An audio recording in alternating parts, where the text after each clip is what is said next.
ഹജ്ജ് തീർത്ഥാടക സേവനത്തിനായി ബസ് ഗൈഡുകൾക്ക് പരിശീലനം ആരംഭിച്ച് സൗദി അറേബ്യ.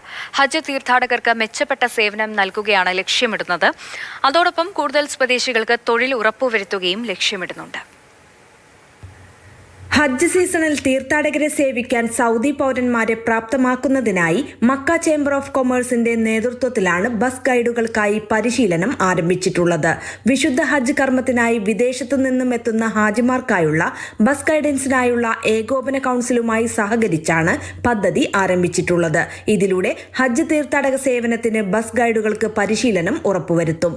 മക്ക നഗരത്തിന്റെയും മറ്റ് വിശുദ്ധ നഗരങ്ങളുടെയും മേൽനോട്ടം വഹിക്കുന്ന റോയൽ കമ്മീഷന്റെ ഈ വർഷത്തെ ഹജ്ജ് തയ്യാറെടുപ്പുകൾ പുരോഗമിക്കുകയാണ്. കാര്യക്ഷമത വർദ്ധിപ്പിക്കുന്നതിനും തീർത്ഥാടകരെ സേവിക്കുന്നതിനുമായി ഓൾറൗണ്ട് പ്രവർത്തനങ്ങളിലാണ് റോയൽ കമ്മീഷൻ ഇപ്പോൾ. തീർത്ഥാടക അനുഭവം മെച്ചപ്പെടുത്തുന്നതിനും പുണ്യസ്ഥലങ്ങൾക്കിടയിലുള്ള യാത്ര മെച്ചപ്പെടുത്തുകയുമാണ് ലക്ഷ്യമിടുന്നത്. ഉയർന്ന നിലവാരമുള്ള സംഘാടനം, സുരക്ഷ എന്നിവ ഉറപ്പുവരുത്തുന്ന പ്രവർത്തന സംവിധാനത്തിലൂടെയാണ് പദ്ധതി നടപ്പാക്കുന്നത്. ബസ് ഗൈഡുകളുടെ റോളുകളും ഉത്തരവാദിത്തങ്ങളും പരിചയപ്പെടുത്തുന്നതിനോടൊപ്പം കർത്തവ്യങ്ങളും കാര്യക്ഷമമായി നിർവഹിക്കുന്നുണ്ടെന്ന് ഉറപ്പാക്കുന്നതിനും ഫീൽഡ് സന്നദ്ധത വർദ്ധിപ്പിക്കുന്നതിനും പ്രത്യേക പരിശീലനവും നൽകുന്നുണ്ട്. Mathrubhumi news, Mecca.